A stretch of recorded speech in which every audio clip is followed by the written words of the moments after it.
ঘটনাটা বড়ই দুঃখজনক একটা ঘটনা। এই ঘটনা একটা সভ্য দেশে ঘটে এটা কোনো সময় আশা করা যায় না।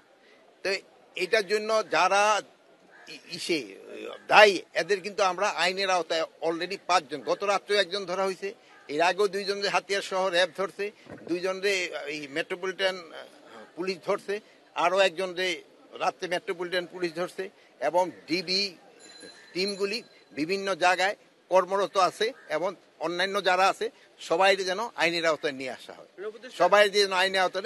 এই ঘটনাটা খুবই দুঃখজনক।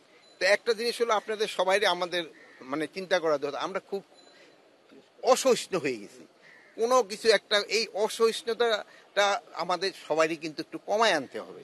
এটা কিন্তু এই নীতি নির্ধারক আমাদের সবারই দায়ী রয়ে গেছে। আমরা আমাদের ছেলে মেয়েদের, আপনারা আপনাদের ছেলে মেয়েদের, ক্লাসের জন্য কলেজের শিক্ষকরা আছে, ইউনিভার্সিটি শিক্ষকরা আছে, সবাই এইটা একটা দায়িত্ব, স্কুলের শিক্ষকরা আছে, দেন ডাক্তার আছে, সমাজের আমার মনে হয় সব শ্রেণী এটার সাথে যদি একটুই হয়, সবাই সহযোগিতা করে, এই অসহিষ্ণুতা একটু কমায় আনতে হবে। কিন্তু অধিকতর তদন্ত তো না, এখন তো আসামিদের ধরা হচ্ছে, আইনটা যেন নিজের হাতে তুলে না নেয়।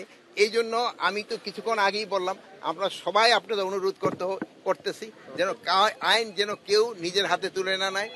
কোনো ঘটনা ঘটলে এটা যেন আইন শৃঙ্খলা বাহিনীর কাছে জানানো হয়, এবং আইন শৃঙ্খলা বাহিনী এইটার ব্যবস্থা নেই। যদি বলেন যে নির্লিপ্ত ভূমিকা পালন করলে তো এই 5 জনকে ধরা হইতো। ধরেন আপনি বলেন যে আইনি, যে গতকালকে আপনার একটা ঘটনা জানেন যে কাঠমান্ডুর বিমানটা ফেরত আসছে, ওই যেই মহিলা টেলিফোন করছে ওই মহিলারা কিন্তু আইনের আওতায় অলরেডি নিয়ে আসা হয়েছে, অলরেডি কিন্তু আইনে, এবং তারে যে পরামর্শ দিচ্ছে তারও কিন্তু আইনের আওতায় নিয়ে আসা হচ্ছে, এবং তার সাথে যে সহযোগিতা করছে তারও আইনের আওতায় নিয়ে আসা হয়েছে। আপনি যদি ধরেন যে চাঁদপুরের একটা ঘটনা ঘটছে, ওইটাও কিন্তু যে ঘটাইছে তারে কিন্তু সাথে সাথেই কিন্তু আইনের আওতায় নিয়ে আসা হচ্ছে।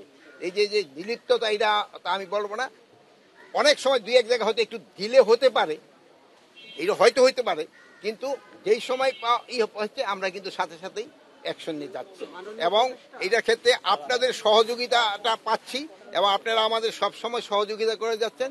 এই সহযোগিতাটা আপনারা সবসময়